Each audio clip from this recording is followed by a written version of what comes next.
And Hyun, the floor is yours.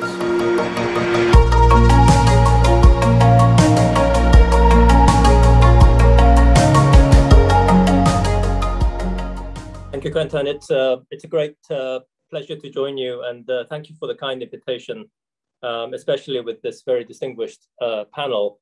Let me share my slides. See if I can. I hope you can see that.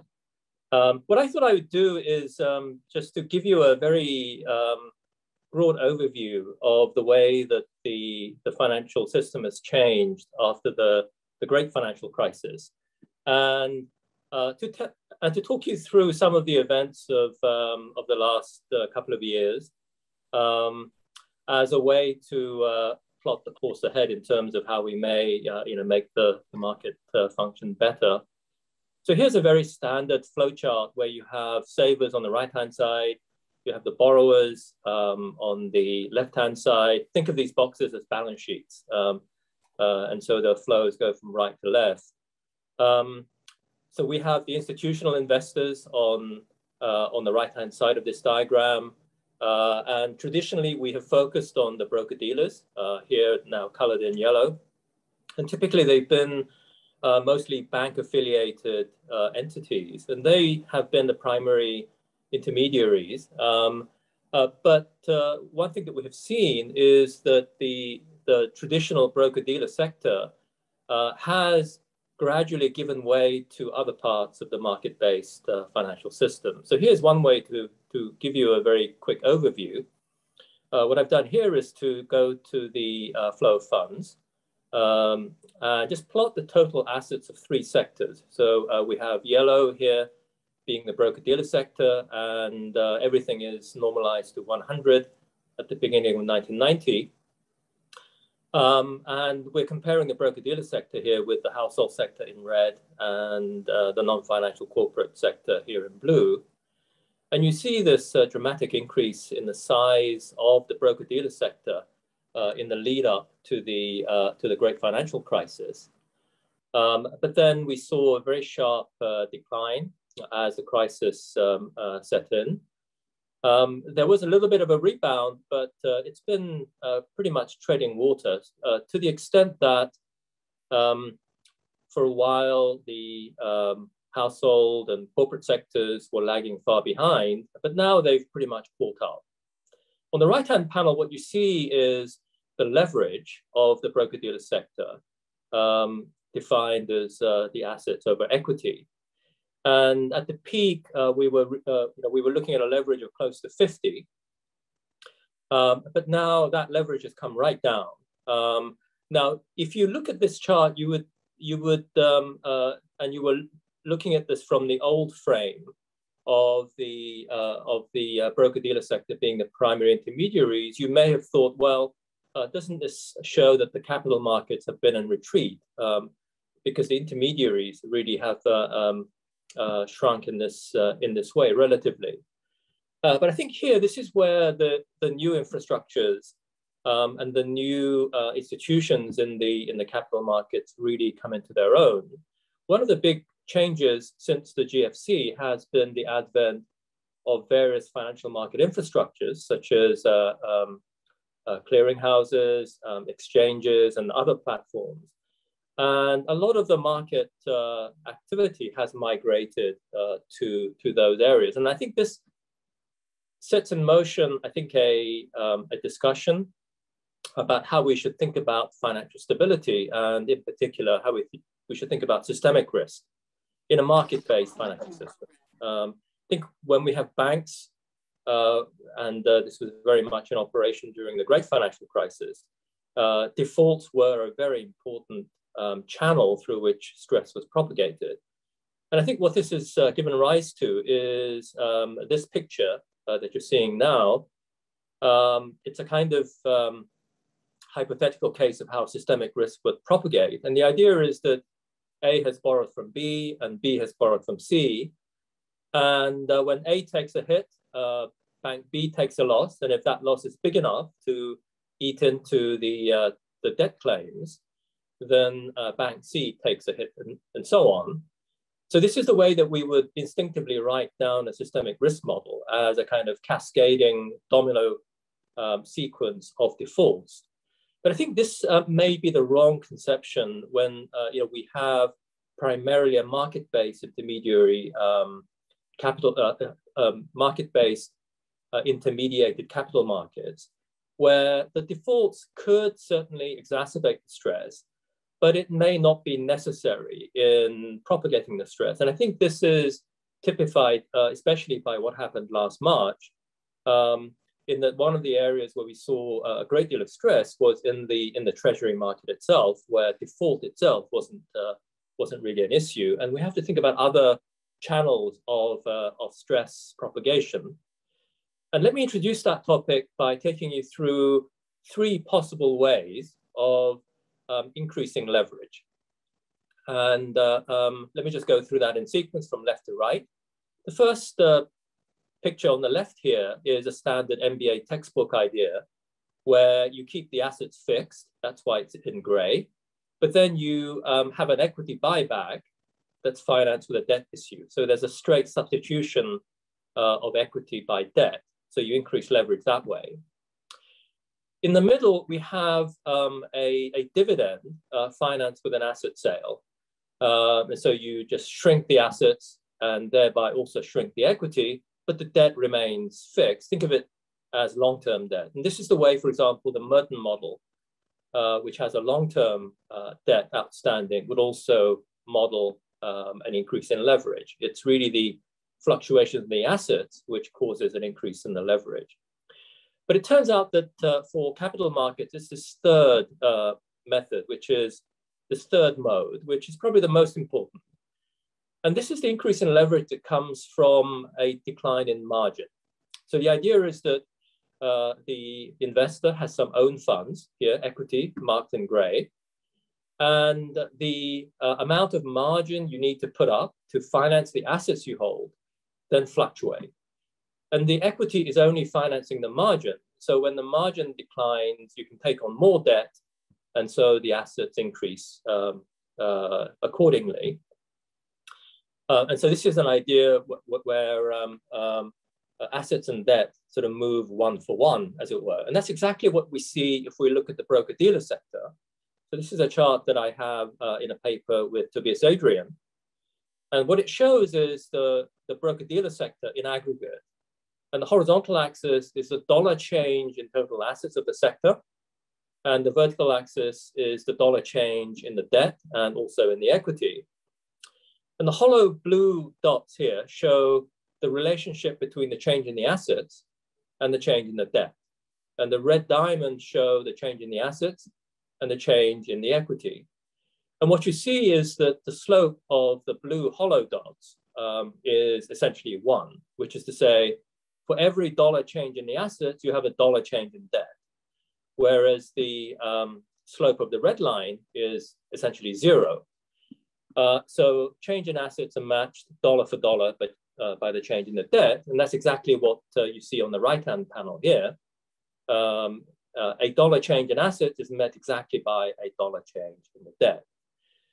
And you see this very sharp deleveraging that we saw in Q4 2008. That was a very large deleveraging in that there was an $800 billion contraction in just one quarter. This is quarterly data.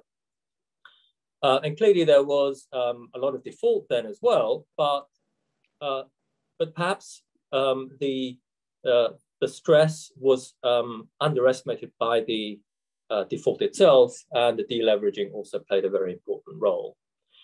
So let me just sketch a very high-level framework that I've been working on, and this is a paper that we're preparing for the Handbook of Financial Markets with my colleague Ciro Aramonte and also my colleague Andreas Schrimpf. And in this paper, we lay out a framework for debt capacity in the sense of trying to formalize the idea that you just saw, where the leverage and debt capacity fluctuate mainly with margining capacity.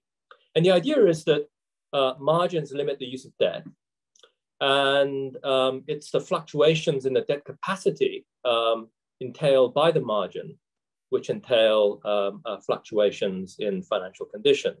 And the key equation is a kind of budget constraint, which is the middle bullet here, where the margins associated with particular assets that the investor holds, think of YI as the dollar value of asset I, they have to add up to some notion of economic capital. And economic capital is the amount of equity that you're devoting to that particular transaction, to that particular trade, to that particular position.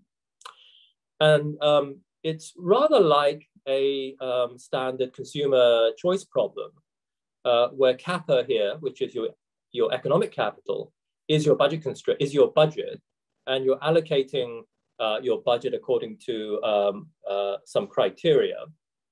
And I'll give you a quick example of how one could analyze this in a second. But the two main propositions that come out of this framework, let me just signpost them at the beginning, and I'll say more about this in the course of this talk. The first proposition is that there is this recursive property of debt capacity in the sense that debt capacity of one investor is increasing in the debt capacity of other investors. In other words, greater leverage by others enables greater leverage by a particular investor. And that turns out to be something which is very powerful and quantitatively could be quite a big channel, in particular for the propagation of financial conditions. So when we're in an expansion phase, greater leverage begets greater leverage. But when we're in the contraction phase, where margins increase, we have the spillover that goes from diminished debt capacity of some investors, spilling over to the diminished debt capacity of other investors. And these stresses can propagate with or without default. And I'll give you a case without default in order just to highlight the mechanism. And the second proposition is that the deleveraging that we saw, the deleveraging mechanism that's encapsulated in that first bullet, is very closely related to the so-called dash for cash, where the portfolio composition goes from risky assets to assets that are more cash-like. What we argue is that these two these two channels of stress propagation are not really separate phenomena, but rather they're two sides of the same coin in the sense of the reallocation of economic capital. And the intuition is when your budget constraint becomes tighter, you have to reallocate more or less by force from those assets that command a high margin to those assets that command a low margin. And cash commands the lowest margin of all in that you don't have margin for cash. So let me give you a quick example of a value at risk constraint driven bond investor. Think of a value at risk constraint that takes the form that your economic capital has to cover some alpha times the standard deviation of your portfolio return. And your portfolio is going to affect the sigma. Alpha and kappa treat them as being constants for now. And I'm going to denote the Y here as your portfolio. Think of these as dollar values. Mu is the vector of expected return over these N assets. And sigma is the covariance matrix. And formally, your maximization problem is the one in below. So you're maximizing expected payoff subject to alpha times the standard deviation of return being no higher than your economic capital. Now, if you solve this, you get the Lagrange multiplier, which is essentially the very familiar Sharpe ratio, but in this n-dimensional form. And that makes sense because the Sharpe ratio gives a sense of how much additional return you get from relaxing your budget constraint. And here the budget constraint is the economic capital, which enables you to take on greater standard deviation of return. And so it makes sense that the Lagrange multiplier is the Sharpe ratio. And when you solve this, you get the optimal portfolio that looks like this on the second line. You're scaling everything by the Sharpe ratio. The optimal portfolio is proportional to economic capital. And the all-important object is this inverse of the covariance matrix, which is a very familiar object in in portfolio choice. Let me give you a very simple example so that we can get a very nice closed form solution. Let's think of a covariance matrix that looks like this, where C is some positive constant and Z is also some positive constant, but think of Z as being small relative to C. And so what this says is the variance is only slightly higher than the covariance. And as Z goes to 0, we're thinking of the assets as being more and more correlated.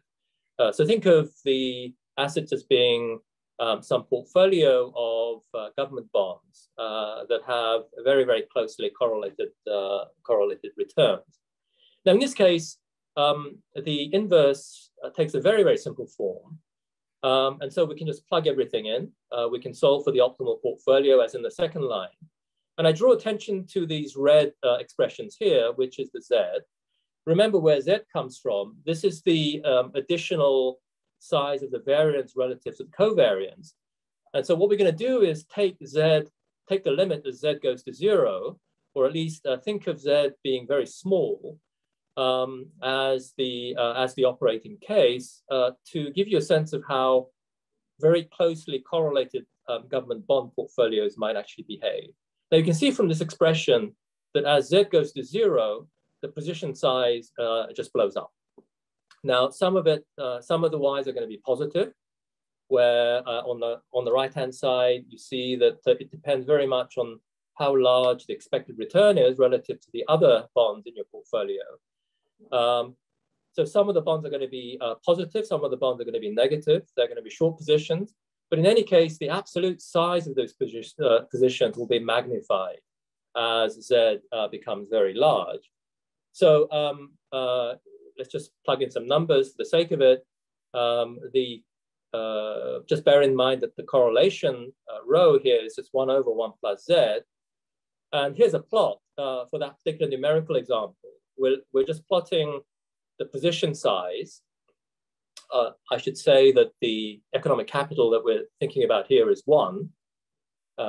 So think about the position size is essentially giving you leverage here because the economic capital is normalized to 1.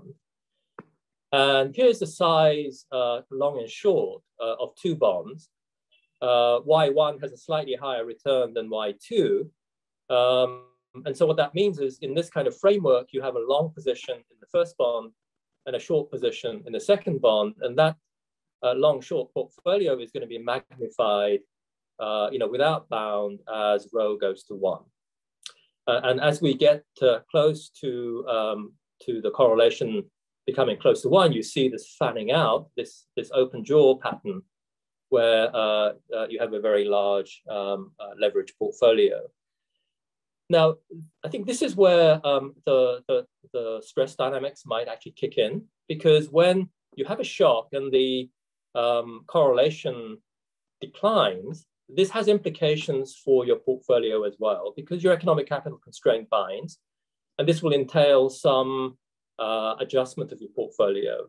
Now, as is typical in these cases, the adjustment serves precisely to undermine the assumptions that are underpinning the that particular positioning. So here's an example where we start from point A, and there's a slight shock that reduces the positioning. And this slope 1 over h, this is the relationship between, so h is a slope that says for any given amount of sales, how much does that affect rho? So think of, let's say, a standard exponential moving average updating of your covariance. What this would do is this would reduce the measured correlations, and that would entail some portfolio change as well. And that's indicated by this shaded rectangle. But then once you reach point B, you have not really sold enough to be consistent with where you should be given your economic capital constraint. So what you face is this air pocket between B and B prime.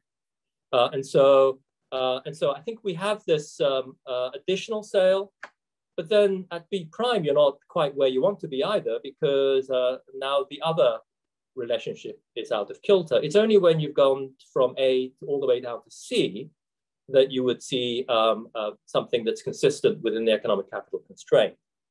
Another way of saying it is if we map the margin, which is given by the reciprocal. So here, the Y1, think of it as being leverage because kappa is 1. So we're going from leverage around 25 to leverage which is considerably below. And so that's reflected in the margin as well. So we have an increase in margin from something which is very, very small at point A to something which is quite large at point C.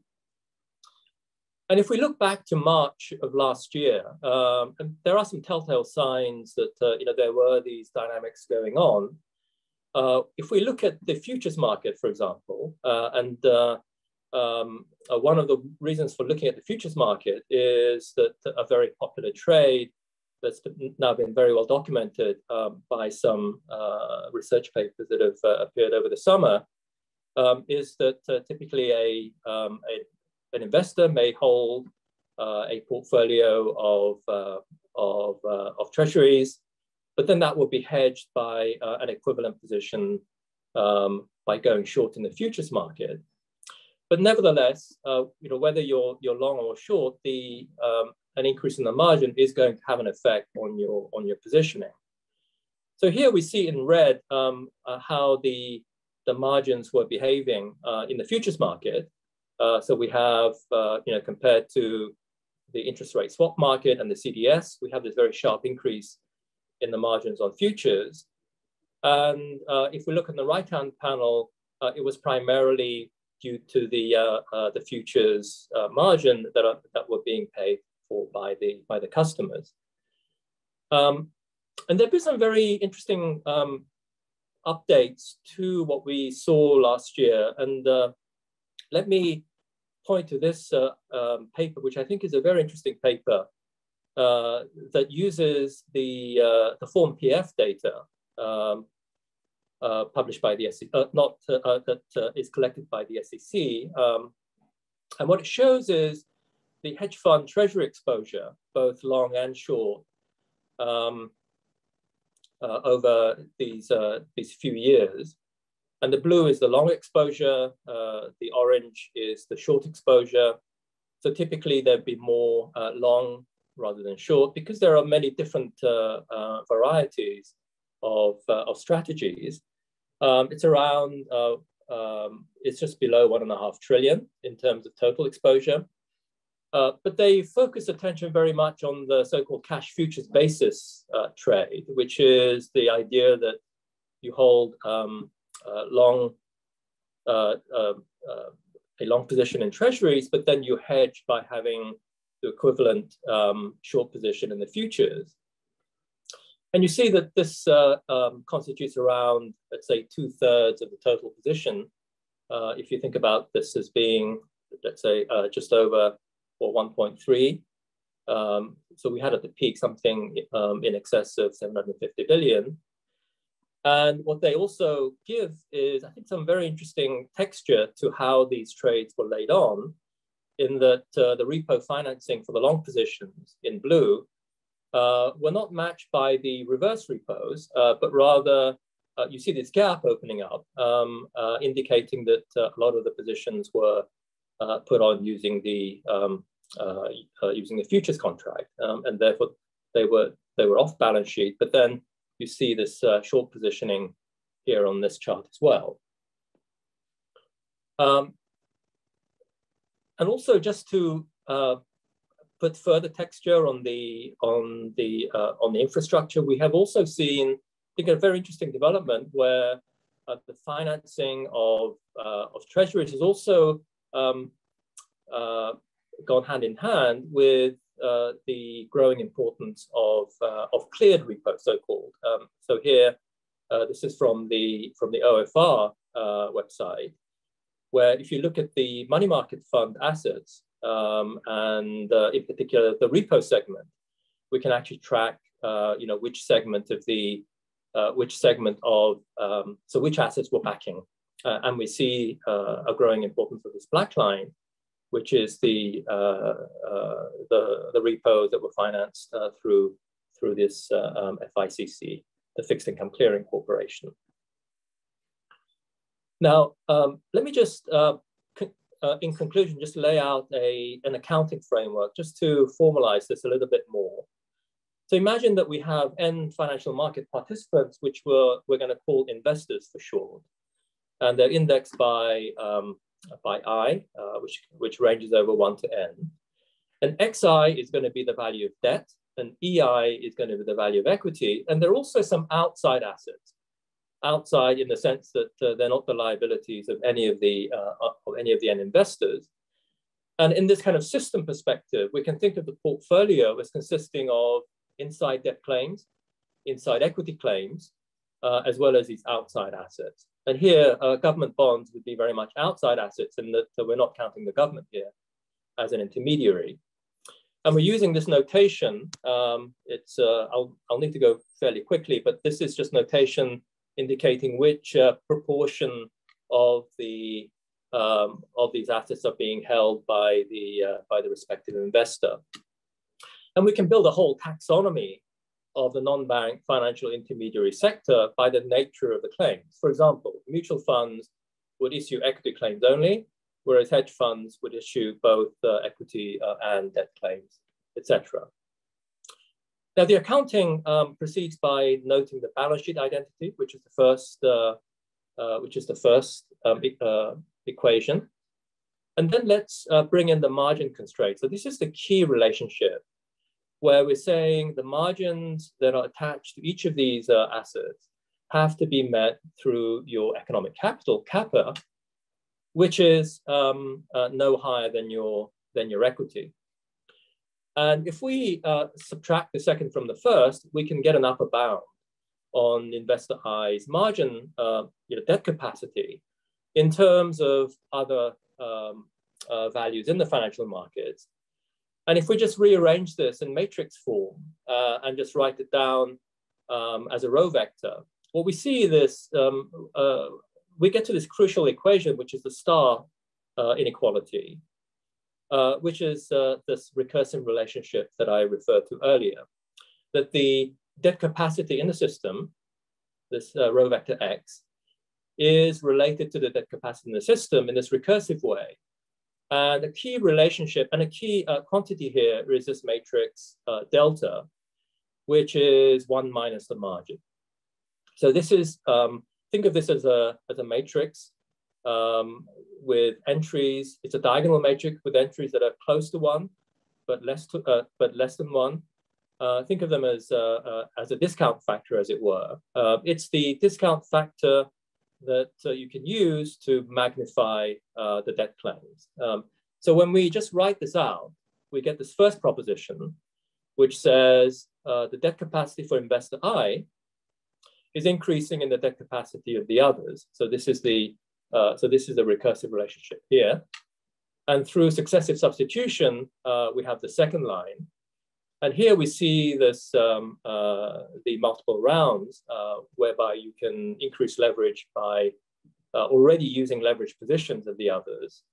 And because the delta is less than 1, the norm is less than 1. So the series is well defined. And so we have that relationship in the final line. And so it's when the margins fluctuate that this delta matrix is going to fluctuate. And that has a huge impact, or could have a huge impact, on the debt capacity of the system. So in particular, if the debt capacity were to rise sharply after a very protracted period of very low margins, then this could have a very big effect on the debt capacity of the system as a whole. The other proposition, and it's a very intuitive one once you see the margin constraint, is that given that you have this fixed budget of the economic capital, when the margins increase, it's like in a consumer choice problem, the prices are increasing. So you're forced to substitute away from the high-priced assets to the low-priced assets. And this is another way of saying that when you do the comparative statics, when you have an increase in margins from M to M hat, The new portfolio, which is Y hat, is associated with those assets that previously commanded lower margins. And so in this sense, you're migrating towards those assets that previously had lower margins. I think we saw some elements of this, and let me conclude with a couple of charts just to give you a sense of how these ideas might be applied. If we look at the money market fund sector, what we saw was this bifurcation where we had very large inflows into the government money market funds, but outflows from the prime money market funds, so here in blue. And this was true certainly in the US on the left-hand panel, but also in the dollar-denominated money market funds in Europe as well, where they have slightly different names. So LVNAV are the equivalent of the prime money market funds in the US. And what was interesting was that these redemptions from prime money market funds were larger for the larger investors. So when we divide the investors into large investors and small investors, and this is a couple of charts from the quarterly review that we published in March, we see that the large investors were more prone to these redemptions, and they were redeeming more relative to small investors, more or less irrespective of the underlying liquidity conditions of the assets themselves. And the mutual fund sector was also a sector, as you know, that saw quite a bit of stress. And this is a couple of charts from a recent bulletin that we published. And what it shows is that this dash for cash was also something that we should think about in the mutual funds as well, in that we tend to think about mutual funds only in the context of redemptions, but of course, they can actively manage their asset portfolio as well. The horizontal axis here in these charts indicate the investor flows as a percentage of the net assets. The vertical axis gives you a change in the cash holdings of these mutual funds. And when we look at the bond mutual funds in particular for March, the red dots on the top left-hand quadrant really loom into view. And these are the instances where even as investors were redeeming, the mutual funds were holding more cash than before. In other words, they were increasing their cash holding even as the redemptions were progressing. And the numbers in these charts indicate the number of the mutual funds for each of these categories. And we also saw these redemptions from the Treasury mutual funds as well.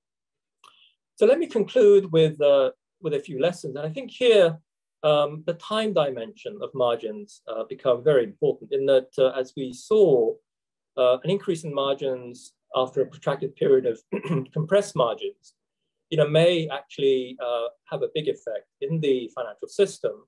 And this is with or without default. And in the case of last March, it was certainly without default. But it does point out that the domino model of systemic risk that we are very used to writing down may not be the correct model. And in particular, it's the pecuniary externalities that may be more important. And it's through these spreads. And this is an example of the divergence between the implicit price of treasuries in the futures market versus the cash price itself. So I think what this shows is that we've had this transition from a broker-dealer driven market to a much richer ecosystem, also with exchanges and platforms and CCPs. But it also, I think, highlights some of the challenges that we have. Traditional intermediaries have ceded ground, but it also means that we have to think about regulation in a different way as well. And there's a very important paper by Metric and Tarullo, which was published in the Brookings papers in the spring. And their argument is we need to think about this in the systemic context of having more a congruent regulation, where we have this congruence in the cross-section between a mainly bank-based leverage versus the other mix and match type leverage that you can assemble using the other financial market infrastructures. And it's the time dimension of the margins, which is going to be extremely important. And there are very important policy implications also for central bank market operations as well, both for regulation and for market operations. So Quentin, let me stop there. All right, thank you, Hyun, for this very insightful presentation. So I think maybe we can collect a couple of questions. So I'm going to start with the ones that I already have, which are in the chat. So there are two questions from Ricardo Leopoldo from Agência Estado in Brazil. So let me get to it. So yeah, so the first question is related to the financial stability risk worldwide of these non-banks or shadow banks institutions lacking appropriate regulations. So I think he wants you to comment on that. And then the second question would be on how do you see CBDC as potentially being able to improve financial stability? And here the reasoning is that apparently CBDC may imply that major agents or major banks in the market might have to follow tighter regulatory norms in order to be in the network and buy or sell CBDC. So these are the two questions here, and maybe you can have a couple from the panel now. Nobody... Shall we collect a few, Quentin? Yeah, we can collect a few. If nobody has one at this stage, I also have two. So I think I see that Sebastian actually has one. So Sebastian, go ahead.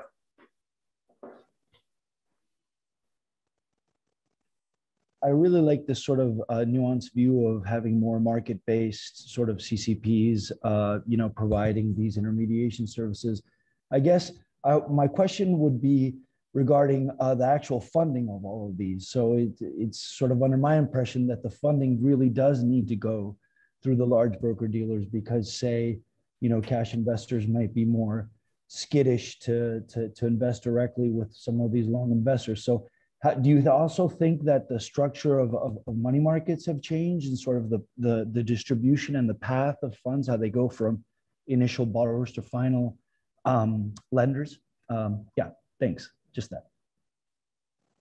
Let me add the last one, and then maybe you can comment on all of this. So I was wondering if the conclusion of everything that you just told us wasn't directly that central bank might have a role as a lender of last resort to these shadow banks. I would like you to comment on that. Absolutely. Thank you, Quentin, and thank you, Sebastian, and the others for those questions. Let me take them in sequence. So on Sebastian's question, I think maybe I can just, it's probably best if I just bring back this slide, where I think what we certainly have seen is that the broker dealers have given way to to a large extent also to these other infrastructures, and one way that this has been made possible is through the direct investment of, for example, money market funds, you saw a chart earlier where the FICC, the FIC, was also channeling the money market funds through the sponsored repos directly to the Treasury hedge funds as well. I think this is a trend that's certainly going to persist, and I think we have seen growing heft of these financial market infrastructures. And remember why they're there. They were placed there because of the experience of the great financial crisis and the fragility that we saw with the bilateral repo contracts as well. And so they have brought tremendous resiliency to the market. And I think it's quite right that we have a bigger role being played by the financial market infrastructures. But I think it's also true that they also bring sort of new lessons in how we should think about systemic risk as well. And there was just one example that I showed you in terms of the time series of the margins. And Quentin, on your question about the the central bank's role. Clearly, ex post, central bank has a very important role to play. And I think one of the reasons why we saw a comparatively short-lived stress episode last year was precisely because of the very active intervention by the central banks in the financial markets, not only in advanced economies, but also in the emerging markets as well. We saw some very unprecedented intervention in the bond market, for example, in the emerging markets as well. They were primarily there for market functioning reasons, rather than QE, rather than for monetary policy purposes. But they were really instrumental, I think, in restoring order. On the question about regulation, as you know, the Financial Stability Board and other multilateral institutions, and also at the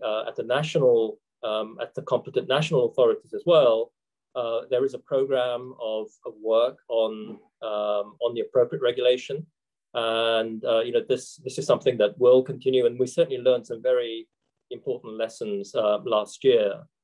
And finally, on the CBDC, I would say that CBDCs, I think, only touch on this issue tangentially. I think there are many more important issues to do with CBDCs that have to do with the greater access, financial inclusion, the greater competition, the efficiency and safety of the system, of the payment system.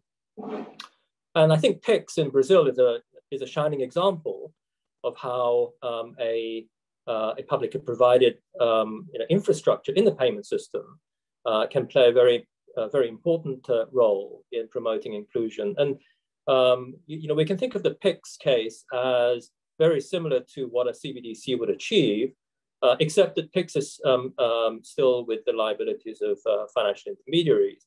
But many of the same economic properties would be there with PIX as well. Thank you, Hyun. So we are almost at the break, but I think most of us don't really need a break. So maybe we can go ahead with the two remaining questions, if you don't mind. Sure. So Adrian. Yeah, so it looks like if we move away from financial stress with default to this pecuniary externalities, like the default cost and the welfare cost of this crisis are almost minimized. In some sense, I see that I agree that this amplification mechanism through this pecuniary is externality, but the fact that we don't see any default almost signals that the financial system has the balance sheet elasticity to absorb and react to this huge financial stress that we saw during the COVID crisis. So I almost see that as being a positive. Okay. Quentin, shall I answer that? Yeah, maybe you can take the last question from Monica. Okay, and then, sure. So we've done everything. Thank you. I thought it's a great framework to think about these market players who have to basically almost arbitrage in assets that are very similar to each other and then take on extreme positions. And so they're playing an important role. And so I was wondering how you think about the equity that is employed in each of these sectors over time, basically the dynamics of the capas. Is that something that we should think of as regulation is determining the capas, or is this something that these entities bring into the market themselves, or how do you think about it? Yeah. So Monica, let me take your question first. I think as you saw in that simple example, the size of the positions is proportional to the kappa. And so the greater the kappa, the larger the positions. And I think there is a very important role for these long-short players in the sense that if they're the counterparty in the futures market to asset managers that are holding duration through the futures contract, then there has to be a counterparty. And in a way, some of the authors have described this as the hedge funds playing a warehousing role for the treasuries by taking on these short futures positions. And given the size of the market, I think that that could be a very important role.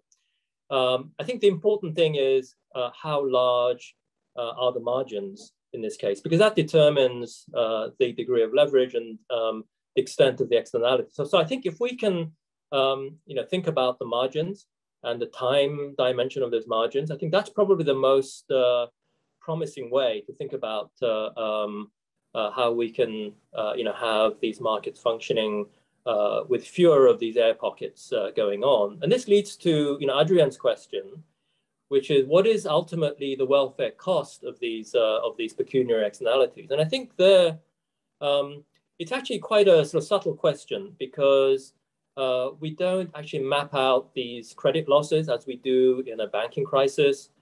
We cannot map out directly the GDP costs or the fiscal costs of banking rescues.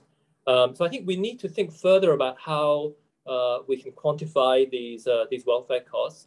Now, one important issue which we probably haven't thought about in the financial stability context is what are some of the monetary policy implications of financial stability? In that,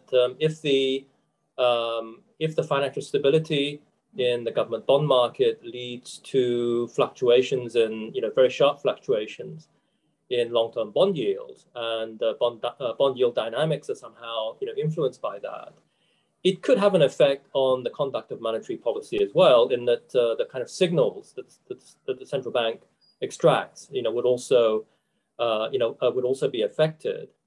So I think there are some very broad issues about what are the ultimate welfare costs, and I guess the answer to that question depends on how far the initial shock is allowed to propagate within the system, because in that sense, the corporate bond market, for example, or other credit markets, may be affected if you're not there in time to smooth out these fluctuations. But then there is a kind of ex ante problem. If you intervene ex post, what effect will that have on the ex ante positioning and the ex ante margins, and therefore the potential for these air pockets? Thank you, Hyun. So I think we are right on time to move to the second keynote by Monica Piazzesi. And here again, Monica does not need an introduction. So rather, I'm simply going to mention something that might be interesting for some of the audience, which is that, or maybe some people have missed, which is that Monica, along with Martin Schneider, have worked last couple of years on taking seriously the implementation side of monetary policy and the payment plumbings, and putting it in macroeconomic model. So if you haven't had the time, or if you didn't know, I strongly suggest that you have a look at this. This is very interesting. And today she will address another topic that is arguably probably even more important, how unconventional is green monetary policy. And so Monica, I look forward to your address, and the floor is yours.